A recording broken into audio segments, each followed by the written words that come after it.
नमस्कार दोस्तों, मैं हूं डॉक्टर अमरीश खारी। आप देख रहे हैं डॉक्टर खारी। आज की इस वीडियो में हम किसी दवाई के बारे में बात नहीं करेंगे, किसी बीमारी के बारे में बात नहीं करेंगे। सिर्फ जानेंगे कि क्या होम्योपैथी दवाइयों की एक्सपायरी डेट होती है। जानने के लिए वीडियो पूरा देखें। अगर आप हमारे चैनल पर नए हैं तो चैनल को सब्सक्राइब कर लें ताकि आने वाली हेल्थ रिलेटेड वीडियो से आप अपडेटेड रहें। दोस्तों, आजकल होम्योपैथी में काफ़ी सारी दवाइयाँ आ गई हैं।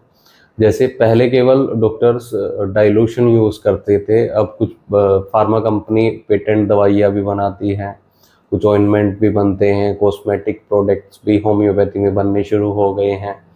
तो डिपेंड करता है इन सब के ऊपर कि आपको कौन सी दवाई कितने टाइम तक यूज़ करनी चाहिए।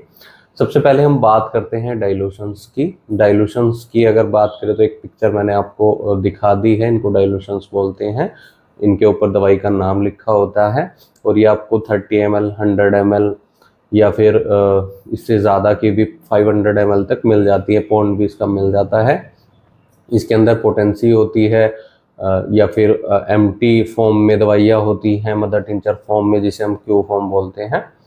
तो इनकी तो कोई एक्सपायरी नहीं होती है। इन्हें आप अगर सुरक्षित रखते हैं, धूप में न रखें, केमिकल वगैरह से बचा कर रखें, रख रखाव अगर इनका सही से रखते हैं तो आप इनको लंबे टाइम तक यूज़ कर सकते हैं। इनकी कोई एक्सपायरी नहीं होती है।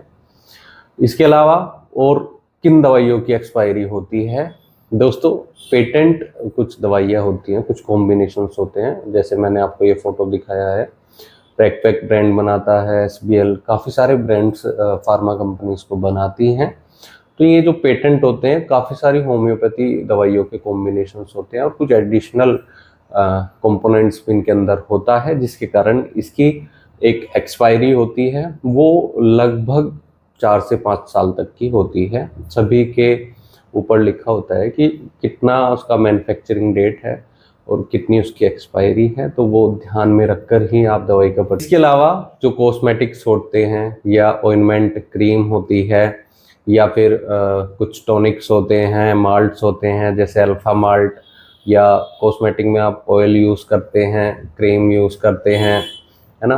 तो इन सब की भी एक लिमिटेड एक्सपायरी डेट होती है, उसको ध्यान में रखकर ही लें। कुछ की लगभग 3 साल होती है, कुछ की 4 साल और कुछ दवाइयों की मैक्सिमम 5 साल तक होती है, जो पेटेंट हैं या कॉस्मेटिक्स हैं। इन सबको ध्यान में रखकर ही लें। और जो मैं आपको बताऊं कि जो दाने होते हैं होम्योपैथी में, ग्लोब्यूल्स, गोल गोल गोलियां आपको डॉक्टर्स देते हैं, उनकी कोई एक्सपायरी नहीं होती है। उनको भी रख रखाव से अगर आप रखते हैं, मॉइस्चर वगैरह उनमें न आए, दूसरा केमिकल या पानी वगैरह ना डालें, तो उनमें भी कोई इशू नहीं आता है। आप लंबे टाइम तक उसको यूज़ कर सकते हैं।